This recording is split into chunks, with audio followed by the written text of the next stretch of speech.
जब एक डॉक्टर के साथ ऐसा व्यवहार हो रहा है तो नॉर्मल पब्लिक के साथ तो क्या हो रहा होगा वो तो मैं सोच भी नहीं सकता। उनको हमने बताया कि ये अस्पताल को रिप्रेजेंट करते हैं, हमको हॉस्पिटल की तरफ से एफआईआर करानी है, तो उन्होंने हॉस्पिटल की तरफ से एफआईआर नहीं करी और इनकी इंडिविजुअल एफआईआर करी है, वो भी काफी बोलने के बाद। हॉस्पिटल में कोई पेशेंट आया है, हमारे पास उसकी आइडेंटिटी है, पेशेंट का प्रेस्क्रिप्शन करता है और संदर्भ रूप से शायद वो लोग वहाँ पे उपस्थित भी थे जहाँ पे ये हम एफआईआर कराने गया, फिर भी जो एफआईआर ली गई है उसमें अज्ञात व्यक्ति के नाम से एफआईआर की गई है। डॉक्टर को ये धमकी भी दी है कि आप एक बार बाहर निकलिए फिर हम आपको बताते हैं।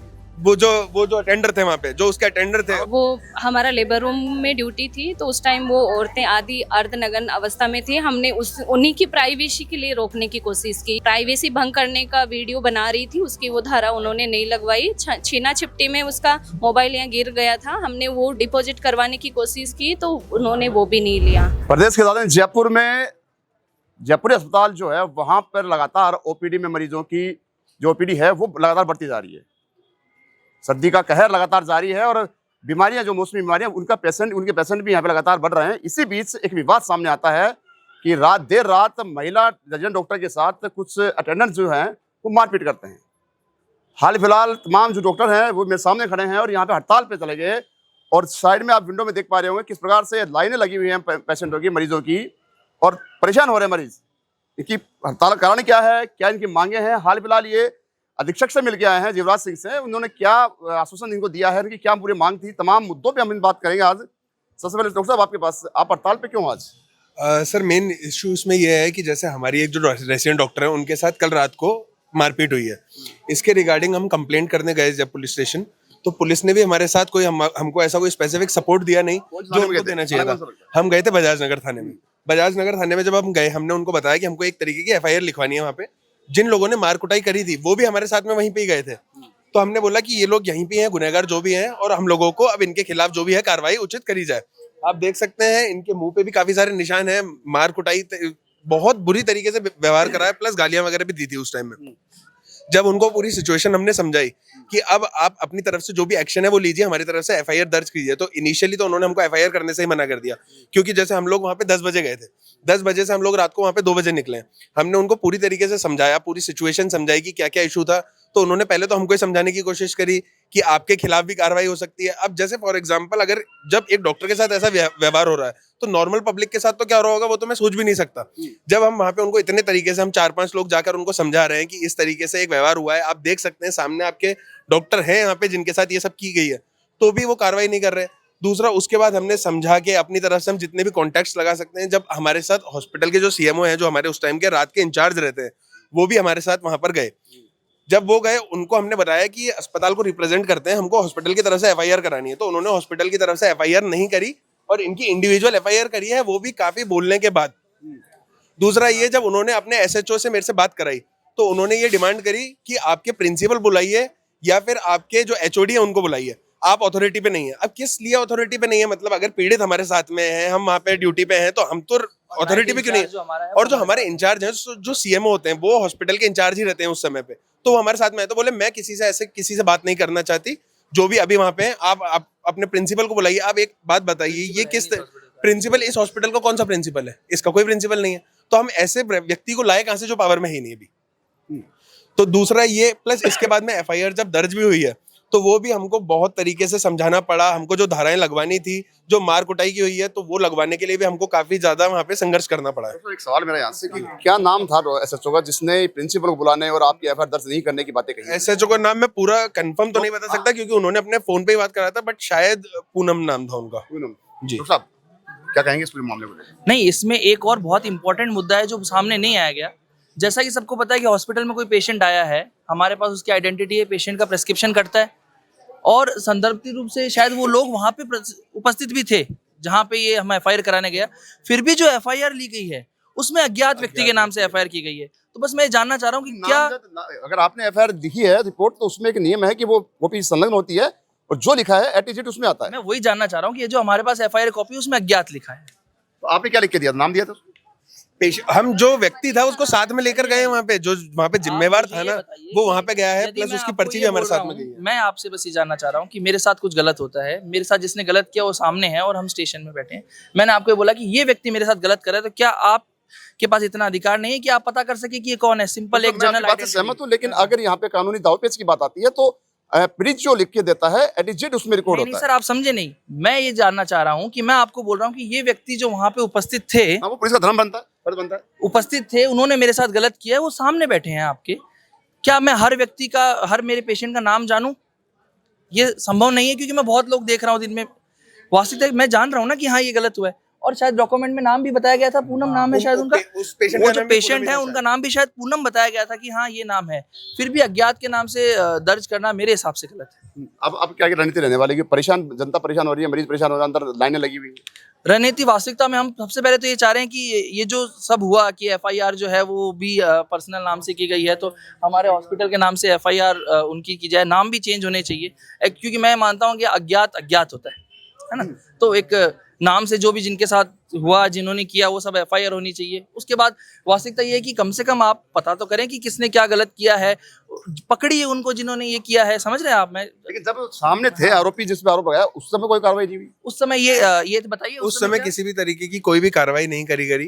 वो हमारे सामने थे, वो उन्होंने यहाँ तक कि हमारे डॉक्टर को ये धमकी भी दी है कि आप एक बार बाहर निकलिए, फिर हम आपको बताते हैं। किसने दी धमकी? वो जो अटेंडर थे वहाँ पे, जो उसके अटेंडर थे, आरोपी जो आरोपी थे, उन्होंने ये तरीके की हमको धमकी भी दी है।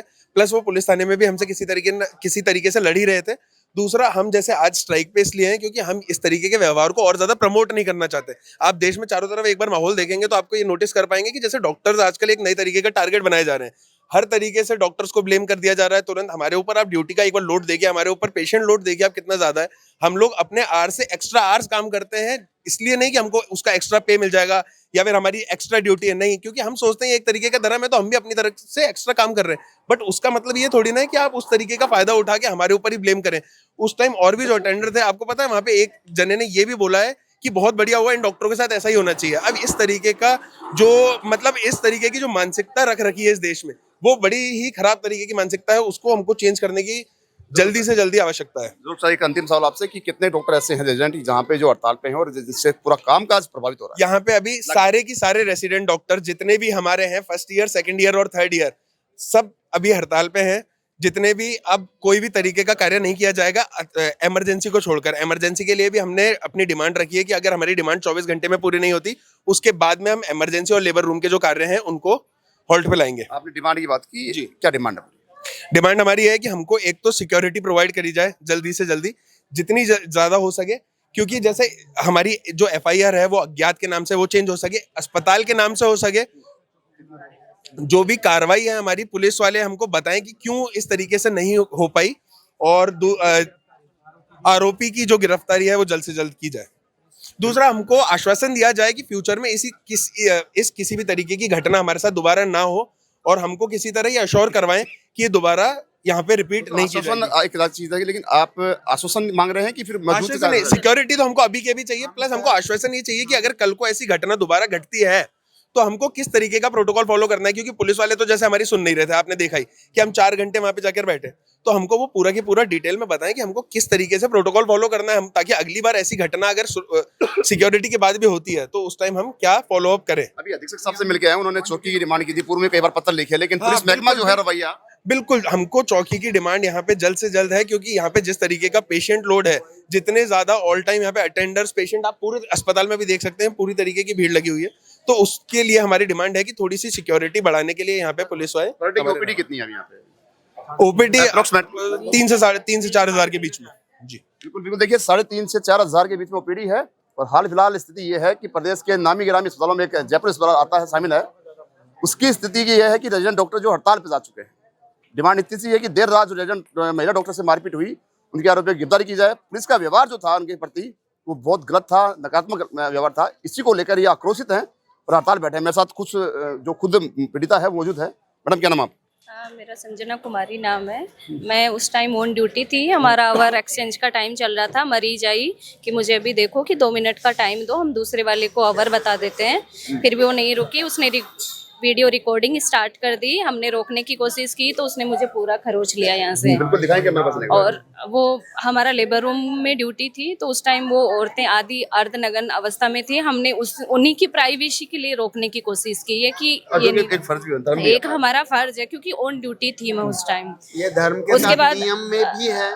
उसके बाद अब उसने मारपीट कर ली, हमने पुलिस बुला ली और जब हम वहाँ थाने में गए तो हमें इमीडिएट एक्शन नहीं मिला। वहाँ पे हमें अपने पर्सनल एफर्ट्स यूज करने पड़े, पर्सनल कांटेक्ट यूज करने पड़े, तब जाके हमारी एफआईआर हुई। जो धाराएं हम लगवाना चाह रहे थे उन्होंने वो धाराएं भी लगाने से डिनाई कर दिया। ऑन रिक्वेस्ट ऑन कांटेक्ट फिर उनसे एक धारा लगवाई, लेकिन उन्होंने जो प्राइवेसी भंग करने का वीडियो बना रही थी उसकी वो धारा उन्होंने नहीं लगवाई। छीना छिपटी में उसका मोबाइल यहाँ गिर गया था, हमने वो डिपॉजिट करवाने की कोशिश की तो उन्होंने वो भी नहीं लिया। और वहाँ की एसएचओ मैडम का मतलब बिहेव मतलब अच्छा नहीं लगा। ऐसे उनकी भी पोस्ट है लेकिन हमारी भी पोस्ट कोई कम नहीं है, ठीक है। रात को सर हम 10 से 2 बजे तक मतलब थाने के चक्कर काट रहे हैं हमारे खुद के लेवल के एफर्ट पे, तो उनको इमीडिएटली एक्शन लेना चाहिए था, लेकिन उनकी तरफ से ऐसा कोई एफर्ट नहीं था। आपने एफआईआर दी, उसमें कुछ नाम लिखा था आपने? हमने हाँ बताया, विक्टिम हमारे सामने थी हमारे पास कि ये है, इसी ने किया था, पूरा सब कुछ था, फिर भी उन्होंने अज्ञात के नाम से और पर्सनल नाम, मेरे पर्सनल नाम से उन्होंने तो डिनाई कर दिया हमें 3 बार तो कि हम नहीं करेंगे नहीं करेंगे। अभी एफआईआर हो चुकी है? हाँ, अभी फिर हम ये बोले कि एफआईआर तो हम करवा के जाएंगे किसी भी लेवल पे, तो मैंने मेरे पर्सनल लेवल पे एफआईआर करवाई है। तो अभी क्या डिमांड है, क्योंकि जनता परेशान हो रही है, मरीज लगातार? डिमांड यही है कि सबसे पहले आरोपी को पकड़ा जाए, जो कड़ी से कड़ी सजा वो उसको मिले, ताकि भविष्य में मैंने जो सफर किया दूसरा रेजिडेंट नहीं करे। सबसे पहले डिमांड हमारी यही है।